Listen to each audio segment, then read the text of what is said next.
Passaggio di testimone per il centro ILS di Conegliano. L'azienda è stata acquisita di recente da un pool di imprenditori veneti, tra cui le famiglie Coin e Vettorello. Scese in campo un anno fa nell'ambito di un'articolata procedura di concordato preventivo per traghettare il passaggio di proprietà del noto food store specializzato nella distribuzione di prodotti alimentari di nicchia.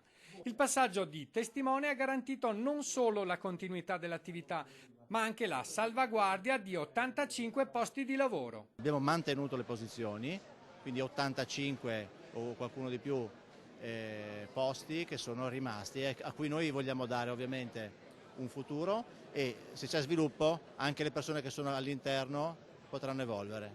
Un centro diverso dai tradizionali modelli della grande distribuzione alimentare. ITS è un luogo magico, secondo me si differenzia dal classico, come l'ha definito Rubinelli, supermercato scatolame, ed è quello che sempre lui definisce supermercato esperienza.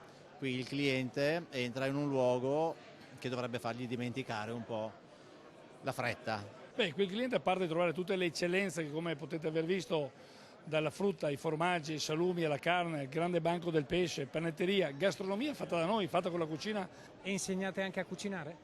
Attualmente sì, cominciamo a fare dei corsi sia di cucina ma anche di degustazione vini.